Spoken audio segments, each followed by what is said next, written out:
Get my 6. What's up, everybody? Welcome back to the most amazing homesteading channel on the planet that has absolutely nothing to do whatsoever with homesteading. Homesteading off the grid. Does this thing even work? Yep.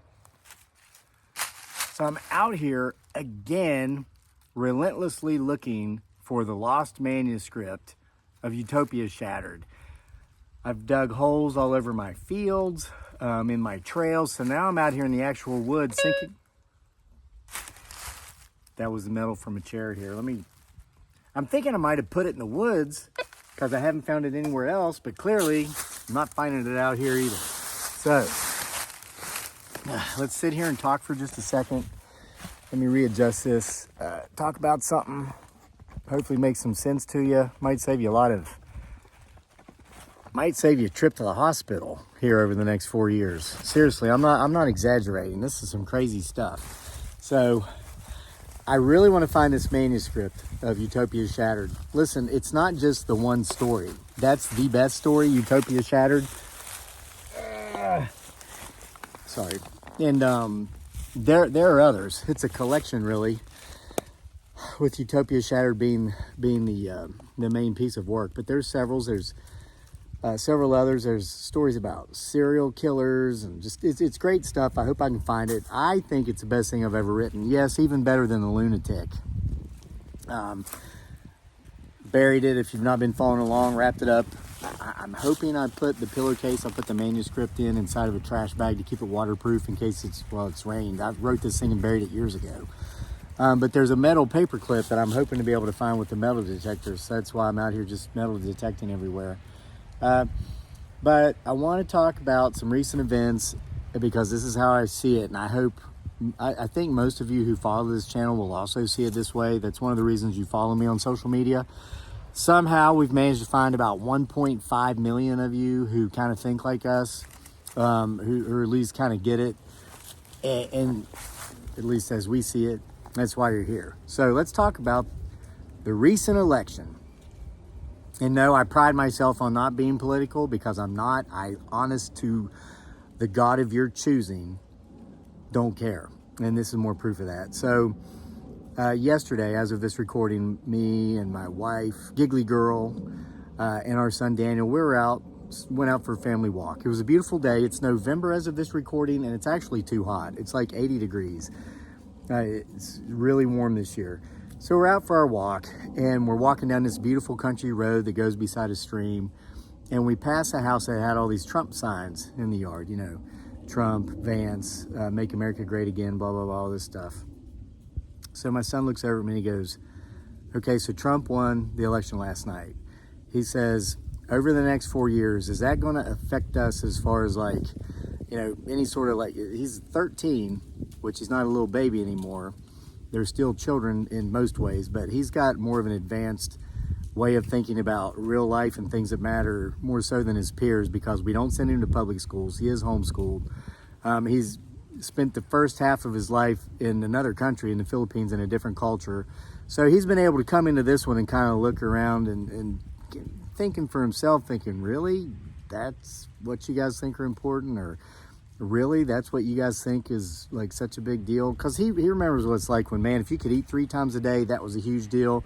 You're grateful. You don't sweat the small stuff. So there's still some ongoing lingering culture shock. But he says to me, so Trump won the election. Is this going to affect our money for the next 4 years or where we live or how we do things or whatever? And I gave him the honest answer. My honest answer as I see it.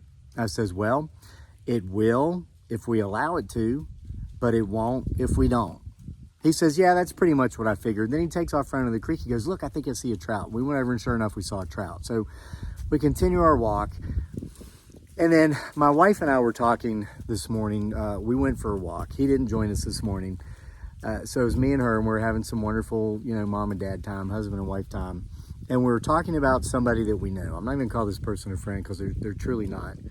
It's just somebody I know, and I'm going to talk about the situation they're in now as a result of the results of the election. It's just crazy. So me and my wife were talking, about so many of the things, because we're on this old country road, and there are not many houses out there. There are a few, and they're beautiful, and the people that live in those houses are in large tracts of land.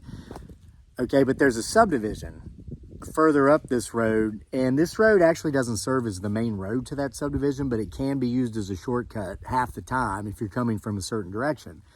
Well, a lot of the folks that live in that subdivision, here's why I tell you this.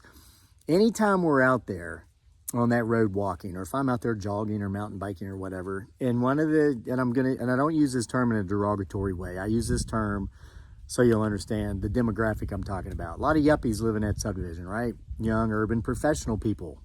There's no shame in that. You're young, you went to college and got a degree, and now you're a professional, and you go into town every day for whatever job it is. And but you got to come and go because you want to live in the country. I think some of these folks want to have a country lifestyle, and they live in the country. They don't quite realize. Here's my point. When they pass us on that road, they're always going so fast. They're kicking up a cloud of dust. If it's dry, it hasn't rained, you got to wait for that dust to clear. And actually, if extended dry spells, I just don't go there. We won't walk there during certain periods. Typically that first hour in the morning when the yuppies are coming and going on their way into town to work, and then in the evenings when they're coming back. But if you go through there, other than those hours, you typically won't even see a car. And if you do, it's one of those country folk that live out there, and they're not big giant mansions. Some of them are just tiny little brick ranch houses, but they have really nice. A lot of them are farmers. Well, when you're out there in the middle of the day, and this happened to my wife and I today, we're walking down the road, and we heard a car behind us, and so my wife starts covering up her face, going, "Oh God, come on, honey, let's go up into the woods as far off the road as we can." I'm like, I look back, I see who it is. I says, "Honey, you don't got nothing to worry about." That woman, she sees us, she's going to slow down. And then once she passes us, when she passes, she's going to smile and wave. And she's about a 70-ish-year-old woman. I said, she's got the prettiest smile you'll ever see. She's going to wave, and then she's going to continue to go slow until she's like 50 or 100 yards in front of us. Then she'll get back up to speed. You don't have to worry about hiding from the dust. And sure enough, that's exactly what happened. And my wife was like, "Well, how did you know that?" And I said, "Well, two things. Number one, I see her all the time when I'm out here running and biking, and this is what she always does. She's very respectful of people who are out taking their exercise. And number two, I know where she lives. I'm not stalking her. I just see which house she comes and goes from. And thirdly, she's not one of the folks in the subdivision. She's one of the country folks that live out here who has peace of mind. So she doesn't have to hurry up and get to 20 different places in this short period of time that only allows for you to really get to maybe 10 places to do the things you need to do. She's not living that lunatical. I mentioned the book, The Lunatic. I'll tell you, a lot of that's fitting here. She's not living that lifestyle, so she's not all wrapped up and anxious and having stress and anxiety over these little things that don't matter, that have taken over her life to such a degree to where she'll mow down a married couple out for a late morning walk because she's got to be somewhere so quick. And so we were talking about how many people are in that rat race. They're insane, because this woman, she doesn't take part. I don't know if she's retired, but more likely they were farmers and they just never took part of that rat race, so they didn't have all that stress.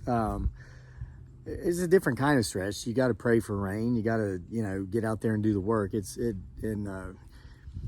So anyway, my wife and I were talking about what are the two things that really drive people to insanity in our society, here in American society?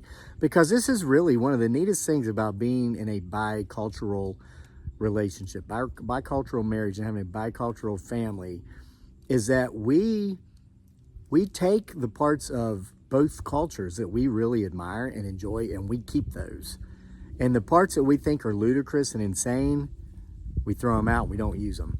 And this isn't something I came up with, really. If you're an avid reader, you probably heard of the book Tuesdays with Morrie by Rich Alblom, however you pronounce his last name.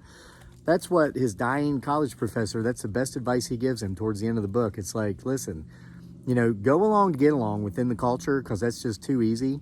But if there's a part of it that just is against your moral fiber, reject that part of the culture. That's all you have to do. So with that in mind, I said to my wife, and we've talked about this before, the two things that really drive people nuts here, in the U.S. at least, is focusing so much on things that don't matter, that you think do, that don't. And then there's an issue with consumerism and materialism. And they kind of go hand in hand in that we are indoctrinated in American culture to believe that if you don't have that thing, that thing of material value, then you just suck. Well, because your neighbors have it, the guy down the road has it, your sister just bought one, your uncle's cousin's nephew that's in prison even has one, and he's incarcerated. So there's that. But it's the focus on the things that are not important. And so this is an especially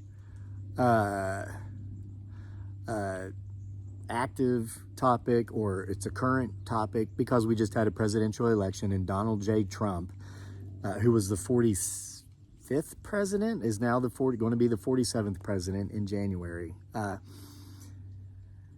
Some people who are so caught up on the things that don't really matter are losing their minds right now. And we know somebody that's actually in the hospital because Donald Trump won the election. True story. So my son asked me the question, is this going to affect us in the next 4 years? Are we going to make less money? Are we going to make more money? Can we live where we live? Will we be able to go somewhere else, or will we be forced to go somewhere else? And again, my answer is it will affect us to the degree in which we let it. It will be affected by it if we allow it to, but it won't if we don't. Here's what I mean by that. I made a video the other day, the day before the election, and I held up a bunch of honeybees and yellow jackets on a plate that I was feeding from my honeybee colony. And I talked about how they will live together in perfect harmony, side by side, just like Michael Jackson and Paul McCartney on their piano keyboard. Oh Lord, why can't we?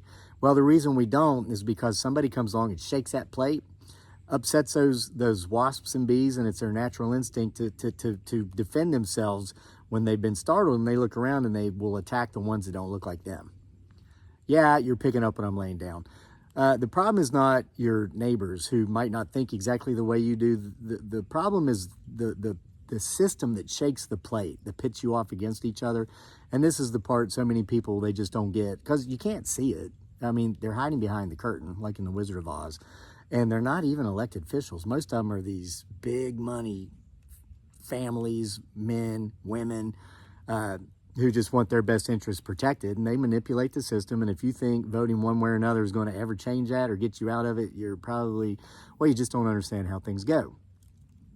But there are a lot of people who are really into their politics.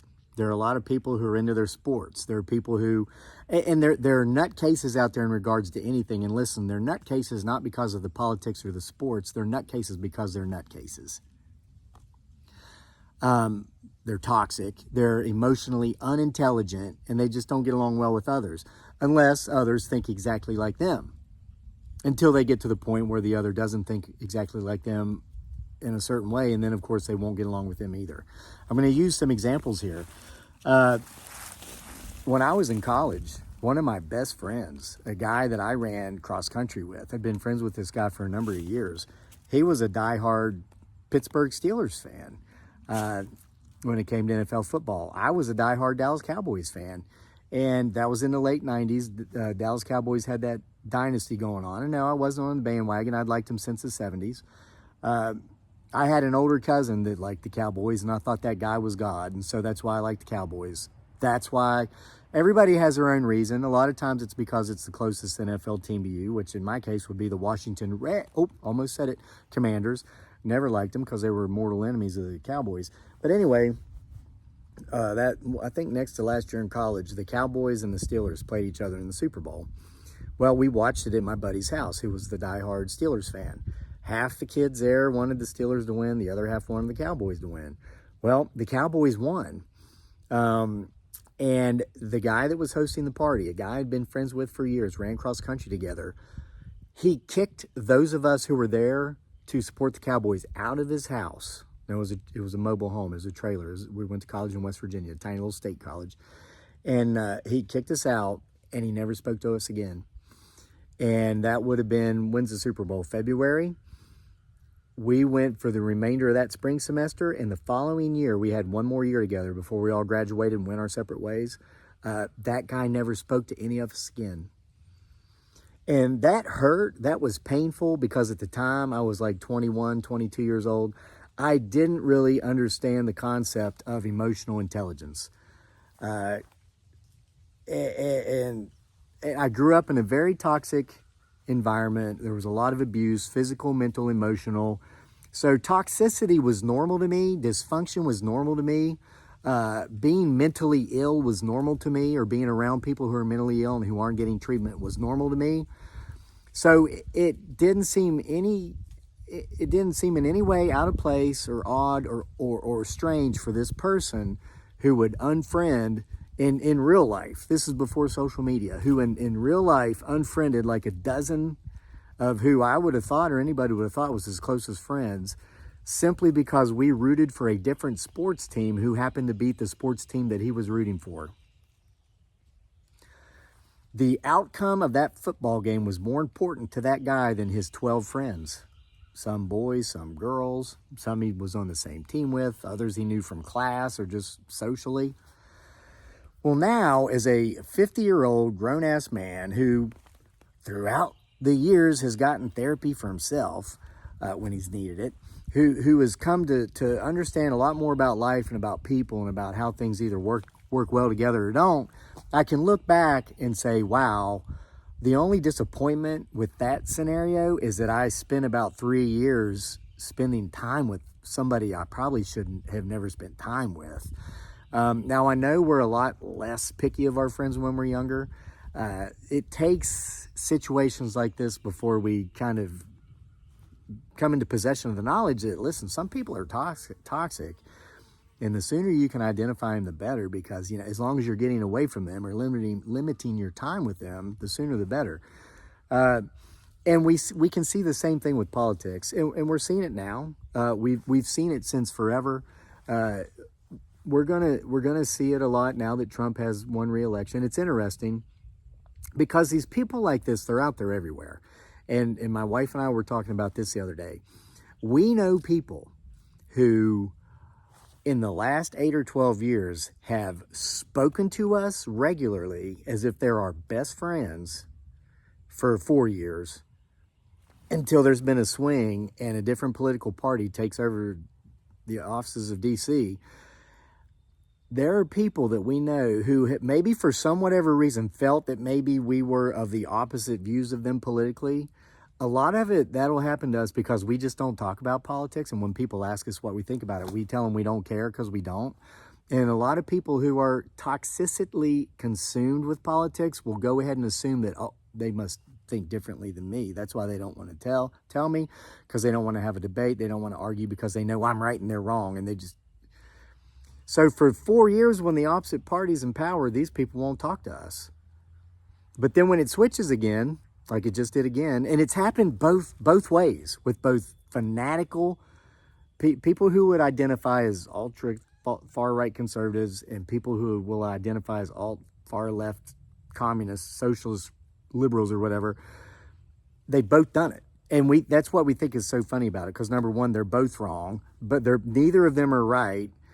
But it's also allowed us to understand that the groups that do this, regardless of which side they're on, are equally toxic, and they've done us a favor.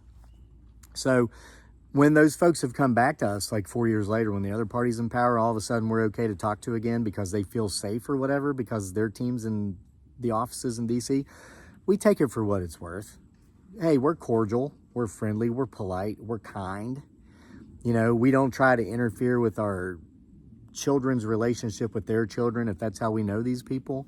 I would never discriminate against any player on any of the teams I coach because their families are maybe of a different view than me, political or for any other reason.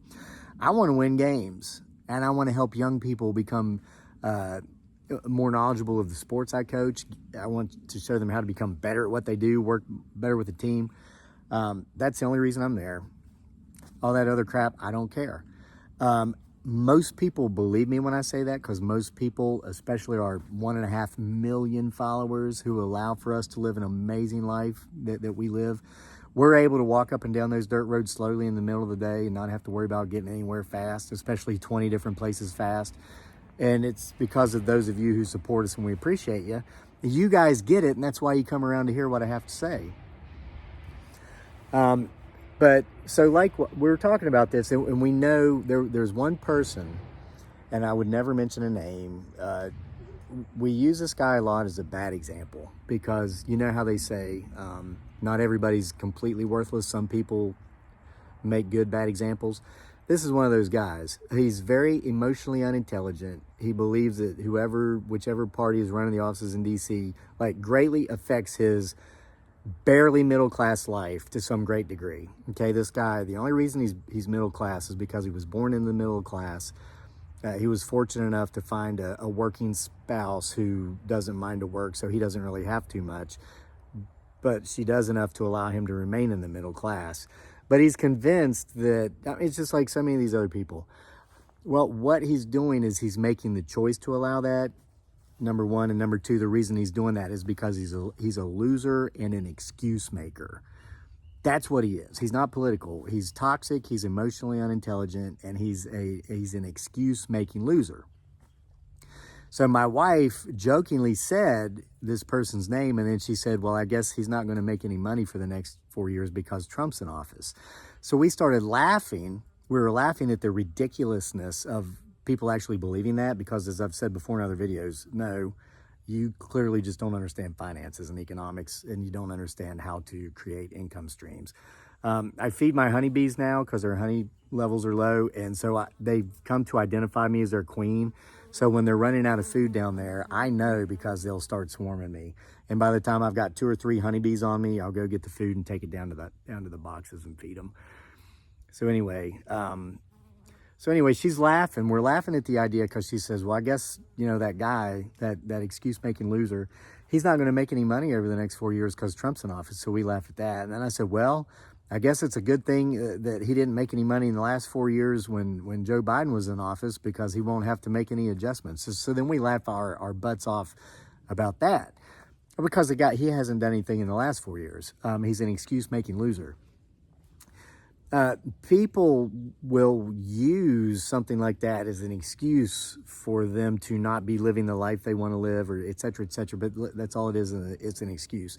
The fact is everybody's living the life they want to live, or they would be living it differently. Hey, we don't start out where we want to be, but by the time you're middle-aged, listen, I talk to this with my athletes. Take a piece of paper, draw an X on it. This is where we are right now. It can be with your athletic performance as a youth, or it can be as an adult in life in a real world. This X represents where you are. It's where we all are. We're all at our own X, standing on our own X. Well, we are standing on this X because of the decisions we made and the actions we took in our past that led us to be on the X. If you don't like being on that X, crumple up that piece of paper, throw it away, think differently going forward, and make different decisions based upon your new thought processes, and you'll look down and realize, oh my God, I'm on a different X. I'm not on that same X. That's literally how easy it is. And it does go this far. If you say to yourself, well, that man or that woman is in office. They do not belong to the party that I support. I did not vote for them. So things are going to suck in my life for the next 4 years. Yeah, they will. Because you just took all that power over your life for the next 4 years and gave it to people who don't know you, don't care, you'll never meet, and they could care less. Hey, man, they won. They're where they want to be. They're happy being on their X. They don't care about you and your X. And it could be either party, either person, none of that matters. But the good news is when you say, well, they won, okay, whatever. Now, how does that affect me and my little barely middle class? Well, we're not me, but folks, in any situation we're in, it will affect us to the degree that we allow it. I'm serious. And you say, oh, but no, he's going to do, people are going to die. No, come on. Seriously? I think you and your $48,500 a year is going to be just fine. No matter what tax cuts they give the billionaires, you're going to be the same. Okay? If you want a bigger piece of the pie, stop settling for middle class averageness and go out there and do something and get a bigger piece of the pie. Any of us can do it.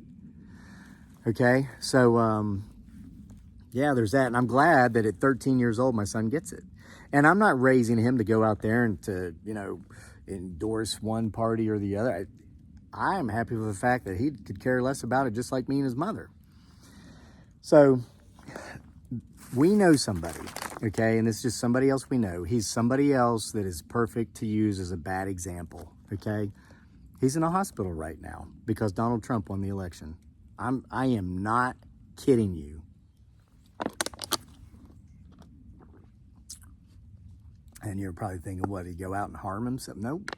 He's been harming himself his entire life because of how he thinks and the actions he takes based upon those thoughts. His ex is so. Why is he in a hospital? All right.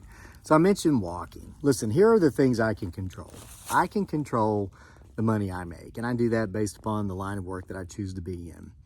I've been in different lines of work throughout the years. I've done several things. I've been everything from a stockbroker to a teacher to a U.S. Army, served in the Army. I fought in Iraq. I'm a combat veteran. And now I'm a social media content creator. I've written books, short stories. I've worked as an editor, journalist. So I've done so many things across the board. And anytime I wasn't content with the rewards of my efforts, I'm out there putting in this work. My rewards are either success, maybe bylines when it comes to writing, top selling novels when that happens, viral social media content when that happens. And then of course there's a monetary award or reward that comes with that. And anytime I've not been happy about that part of it, I don't look around and say, well, you know, it's because Bill Clinton's the president. That's why I'm not making money. Well, it's because of George W. Bush. That's why, or it's because of Barack Obama, or then it was Trump, and then it was Biden, and now it's going to be, If it is to be, it's up to me. But if you think all those other things affect you, guess what? You're right, it will, because you're allowing it. You're taking all that power and all that control over your personal life, giving it to those other entities. So my wife's out walking, my son's out walking. We constantly, regularly exercise. You know why? Well, I have an athletic background. I am a coach. So I'm not going to tell other people to go do that, which I'm not willing to do myself. So I have to take care of my body. It feels good, mostly because it feels good. I know it keeps me healthy, even mentally. When I'm stressed out or if I'm getting a little edgy, man, I go out and run for 30 minutes. I come back, I don't have a care in the world. That's how I felt after my wife and I walked for an hour today, laughing at idiots. And we come back, we feel great. I'm going to use my thing here and work for a little while after making this video and try to find that lost manuscript. And after that, I'm going to go take a shower and sleep in my hammock for an hour and a half before going off to football practice. I'm working with a great group of young people who are positive-minded. I don't care who's in what office in D.C. right now. That's what I'm going to do today because that's the things I enjoy and that's what makes me happy. And that exercise part of it, I know that if I just do that for 150 minutes a day, I'm going to be in the top 5 percentile as far as health and fitness goes for my peer group. And I'm probably adding like 14 years to my life. Unless one of those yuppies in a subdivision hits me with their Tesla or whatever because they got to go to 20 places that day and they can't see me in the cloud of smoke, the yuppie before them, and their Beamer left because they got to go do 20 things in a day that only has enough time for them to do 10. You know what I'm saying? Well, the person that's in the hospital, it was just too much. It was too much. When Donald Trump won the election, he's a couple years older than me. As a matter of fact, he's the same age as the one excuse-making loser that I spoke of earlier about, who won't make money for the next 4 years because Trump's in office. But it's okay because he didn't make money the last 4 years Biden was in office. Our son came out on the porch and heard that, and he looked at me and he said, Dad, didn't you make more money last year than any year you've ever had in your life? I said, yeah, I did actually. Because we talk about this stuff with our family. Listen, if you want your kids to understand finances when they grow up, teach them about it when they're children. If you don't want your kids to understand finances when they grow up, make sure you don't talk to them about it when they're children. Oh, they'll be clueless. Oh, yeah. They'll go out and borrow $250,000 to go to college to get a degree that will never pay that loan back. And they'll accept all those credit card offers the minute they step on a college campus and they get that foot-long Snickers candy bar if they just signed this credit card application. Yeah. And then a couple weeks later when they get that credit card in their little student mailbox, man, they'll go to the college bars down there, the nice restaurants and eat, and they'll burn that thing up, max it out. So yeah, you go right ahead and don't discuss finances with your children, and you'll have children that grow up to become adults that don't understand finances. And they'll go on to think that whoever's in the offices in DC affects their bank account more than their own thought processes and their personal choices and actions they take based upon those thoughts and those choices. Oh shoot, am I talking about active parenting? Go figure. Another topic for another day. Okay, so he comes out. Didn't you make more money last year than ever? And I said, yeah. And he says, and Joe Biden was in office. He goes, you don't like him, do you? And I says, well, no. I don't hate him, and I don't even particularly dislike him, but I said, but you'll remember, back it up. Let's go back 4 years. The last year Trump was in office. Remember that? He says, yeah. I says, at that time, that year, I made more money that year than any year I'd made in office even before that. He goes, yeah, I know. I said, so that's my way of showing you it doesn't matter. Okay? I understand the business I'm in. I understand economics and finances, so I'm not going to let some guy, or had it been a woman, Kamala Harris, somebody I'll never meet and that doesn't know me and doesn't care about me no matter what they say at political rallies, I will not give them the power to affect my personal life to that degree. So I told Daniel, I said, Daniel, let's compare notes again next year. Let's have this same conversation next year, because I guarantee you I will make more money in Trump's first year of office than I did in Biden's last year. And it has nothing to do with Trump, and it has nothing to do with Biden. It has everything to do with me. I run my business a certain way. I expect certain progression as far as success of that business goes, which includes continued increases of annual revenues. That's what any successful business person who has a successful business does. If you do that, you will succeed. It doesn't matter who's in the White House. If you don't do that, you will fail. If you make less money year after year in a business, it's just a matter of time before you're not in business. If you are dumb enough to remain stuck in a quagmire where you see that happen year after year after year, you need to figure out another business to be in, or you need to figure out how you need to think differently to change your current situation, or you're never going to leave that X. You're going to stand on that same X your whole life, and you're going to say it's somebody else's fault. You're going to come up with excuses why other people succeeded and you didn't. When the fact is, because you refused to get off that X by crumbling it up, throwing it away, thinking differently than you thought in the past, taking different actions than you've taken in the past. That's the only way to get off that X. President Trump ain't going to do that for you. President Biden ain't going to do it for you. Vice President Kamala Harris, whatever J.D. Vance thinks about whatever, that's not going to do it for you. The only hope you have is yourself. I'm going to use another example, then I'll wrap it up, because I'm going on over half an hour here, and I, honest to God, want to find that manuscript. I want you to read it.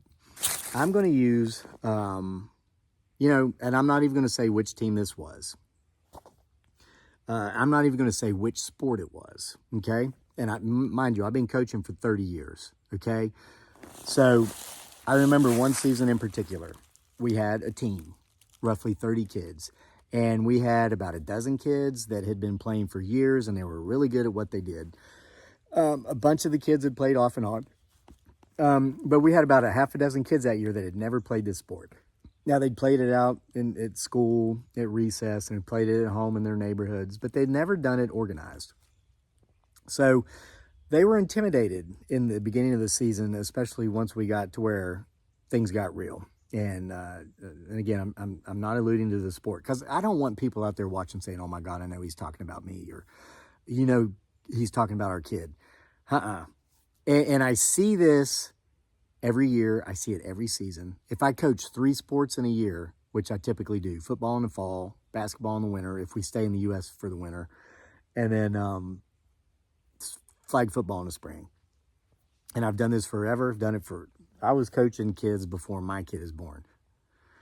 But I see the same thing. And here's what happens. You get that group of kids. In this particular team I'm talking about, there was about 6 of them. I'll say that. Keep the number even, 6.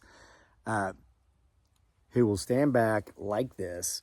They're intimidated. They're not very confident. And they're scared. And they will all pretty much say the same thing. They will talk about why the other kids who are having success are succeeding. And it always has to do with, say, well, he's been playing for 5 years, or he's been playing, for the last 3 years, or, well, he's the coach's son. Let me tell you the magical thing about coaches' sons. You know why a lot of times coaches' sons are on the starting roster and why they do get a lot more playing time than non-coaches' sons? Because typically the coaches' sons have a dad that goes outside and plays with them for an hour or 2 a day with whatever sport that is, their sport of choice, or every sport or multiple choice. You look around, it's the same dads coaching the same sports.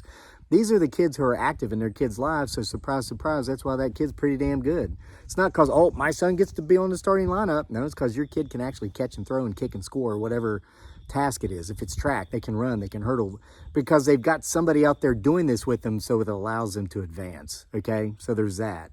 Hey, if there's somebody else, and I told the kids on our football team this year, you want to be QB, don't think for a minute, because my son is the QB and the coach's son, that's a guaranteed thing for him. He's got to earn as much as any of you guys. And if any of you guys want a QB and you want a shot, come take it. Some of them did, and they did, and that's why we have actually 3 quarterbacks on our team.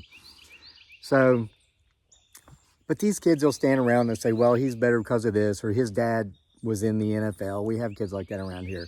Or, his mom she was like an All-American in college, so that kid has the genes that I don't have, and blah, blah, blah. So every year I have the same conversation twice a year with these kids that say this. I have a conversation at the beginning of the season when this comes up, and it happens usually around the 2nd or 3rd week. And then I go back towards the end of the season with 2 or 3 weeks left to go, and I will remind all these children of this conversation. So I say to these kids, I'll say, you know what? You guys are right. So-and-so has been playing for 5 years. He's got a lot of experience. And that experience and his ability to accomplish the goal that he sets out to do really adds to confidence. And I'll say, these kids, they have a lot more confidence in you. And yes, that comes not just from experience, but also from success. Nothing builds confidence like success. When you go out there and you win and you succeed and you triumph, that helps. I say, but listen, and I tell them this. Here's a formula. It's called the rule of 100.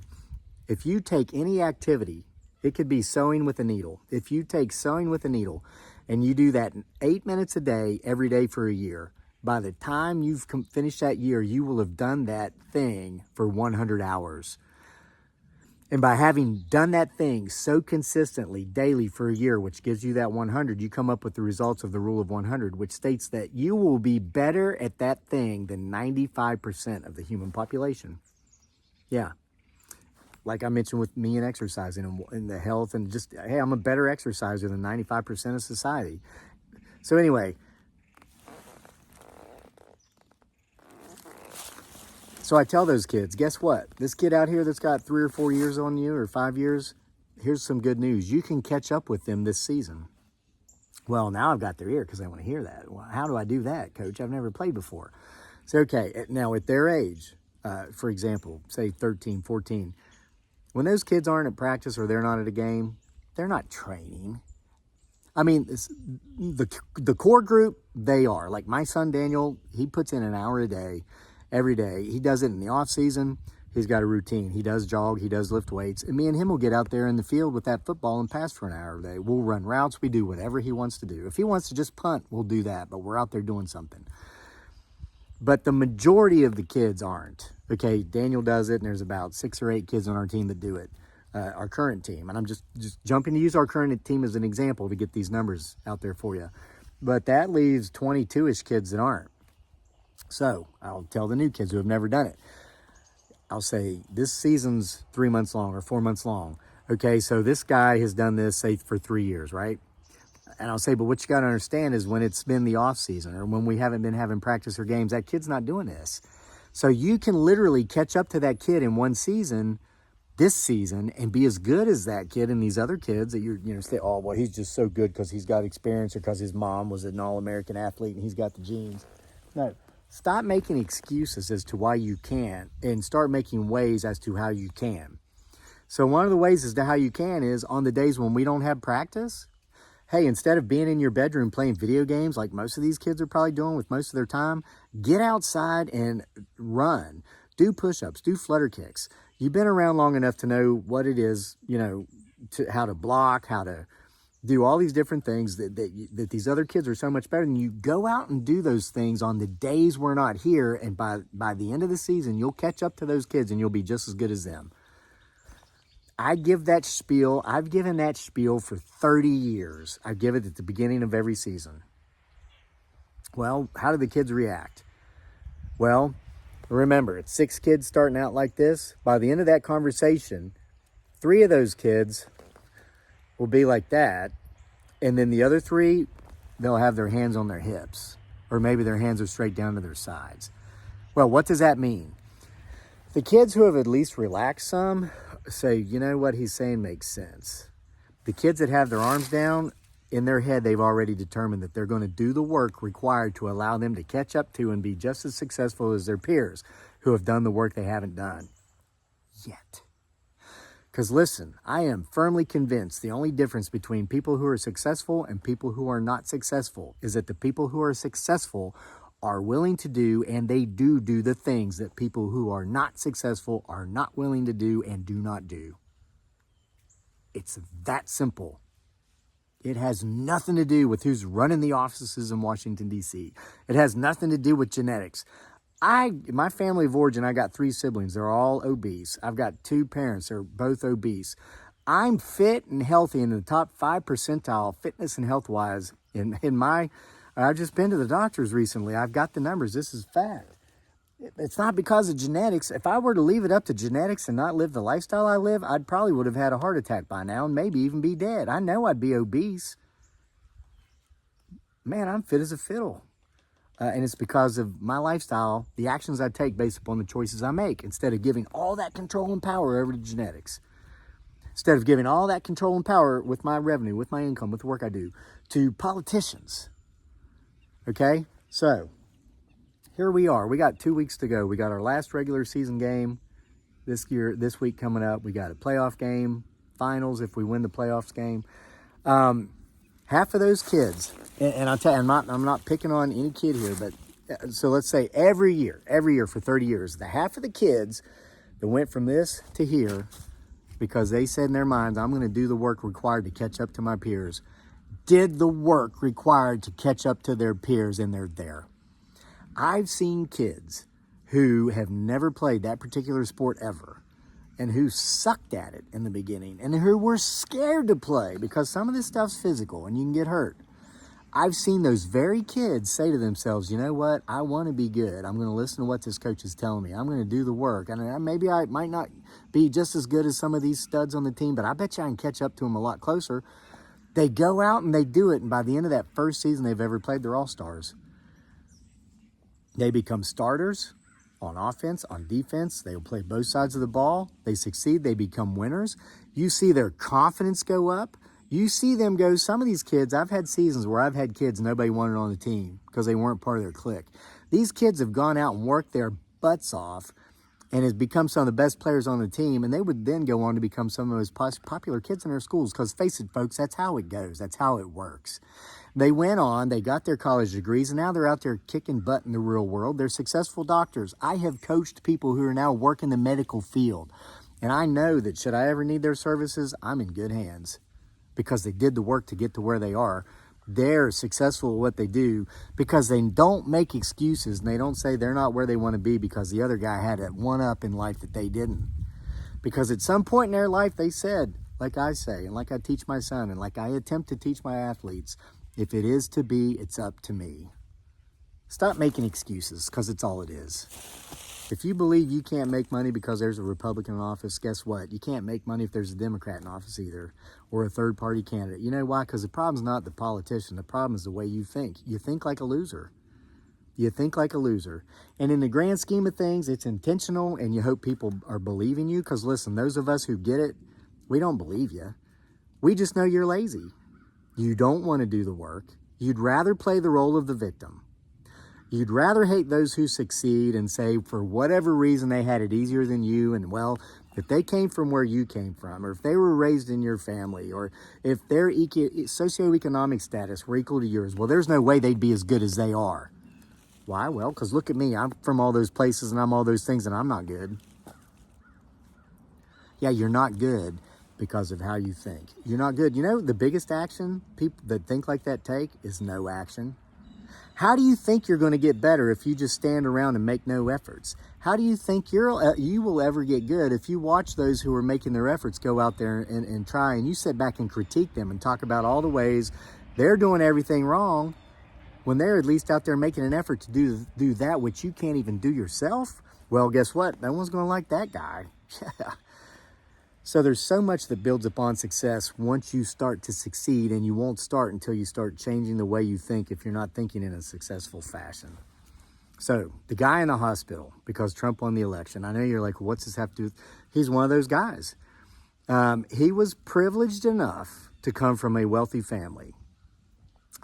Both parents were rich independently. They would go on to get a divorce, but they both stayed rich independently. This dude recently just inherited millions from one of the parents. One died. He's going to get millions when the other one dies. But if you were to look and say, what has this guy ever done for himself? What has he ever achieved or accomplished on his own? The answer would have to be nothing of note. Nothing of note, because he's in his late 50s and he's done nothing of note, and he's really doing nothing of note. He's never accomplished anything that anybody would remember. He's in the hospital right now because while he's sitting around for years, and I know this person, he's not a friend. I've spent time with this person, but by the time I met this person, I was a 40-ish-year-old man, and I'd already learned enough times. I knew this was the kind of guy that if he and I liked different baseball games or baseball teams, and if those baseball teams were to play against each other and the team I liked beat his team, he would just never speak to me again because he's toxic and he's emotionally immature. He's dysfunctional. So, and see, a lot of people think that if you have money, you don't have any problems. This guy never had an issue with money because he always had it, but he's one of the most mentally ill, toxic, dysfunctional humans that I've ever met. And that's why after spending 2 or 3 different times around this guy, I was thankful that I was able to act on that early and distance myself from him. I've had no contact with him for at least a dozen years, but I know who he is because of some other friends that know him. And so this is how we found out about this. He never exercises. He's overweight. He's unhealthy.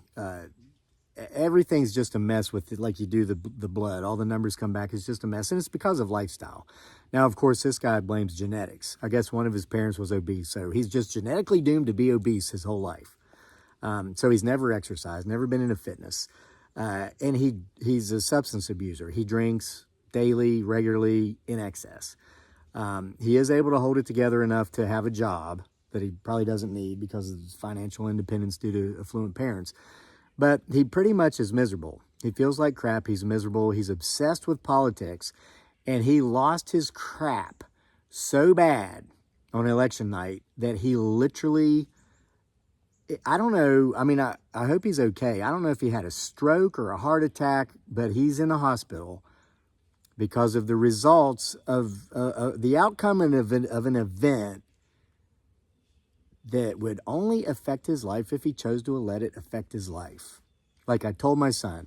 So here me and my son are walking down this dirt road, improving our already good health, looking at fish in the creek, having a brief conversation, understanding that this thing that everybody's all riled up about right now will only affect our lives if we allow it. You say, okay, just make sure we still think that way. So we've been around some lunatics, lived very close to some lunatics lately, who are of the opposite mindset. Then he goes off to look in the creek and try to find a fish. The other guy, he made the choice at some point in his life years ago that every little thing is going to affect him, like politics. So from his hospital bed, this guy's posting on social media about something, Donald Trump's Satan, and everybody who claims to be a Christian isn't because they worship a golden calf and they worship the devil. It's some lunatikish crap.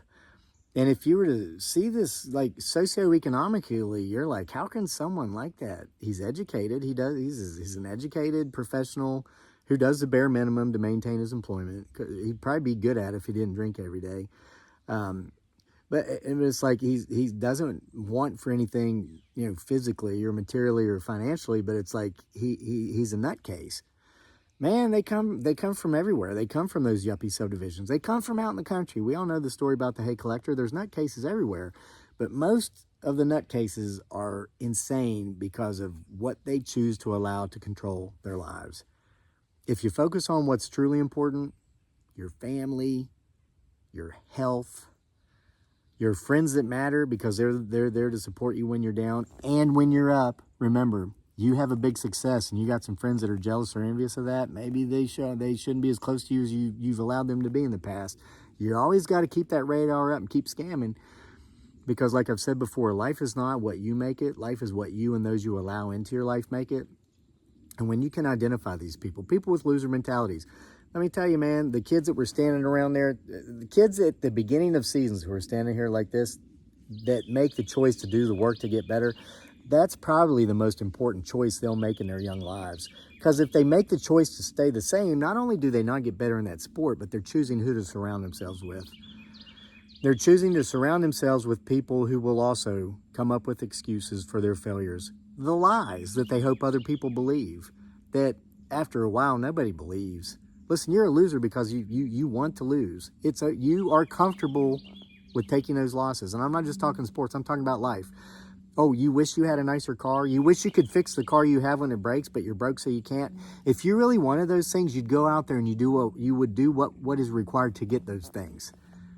You wouldn't be so obsessed with who's running the offices in the White House, especially to the point to say they're the reason you can't afford to fix your car when it breaks down. Anyway, I hope you guys got something out of that. I was supposed to wrap this up almost 20 minutes ago, so I'll just go ahead and wrap it up now because, listen, it's not an excuse that manuscript hasn't been published because it's buried and I can't find it. That's actually a reason, but I can only let that go for so long before it's an excuse, right? So I'm going to go out there and find it.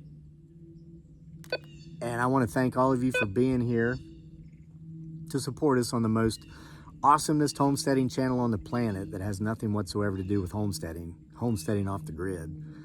And FYI, had Kamala won, I would be out here having the same talk with you. It would have just been a different person I know that was in the hospital for the same reason. And it would have been a different group of people saying they weren't going to make any more money over the next 4 years because the Democrat was in office instead of a Republican. It goes both ways. I swear to the God of your choosing, I am not political. This is just a mindset. And it goes both ways. It cuts both ways. I'm going to find that manuscript. See you for more next time.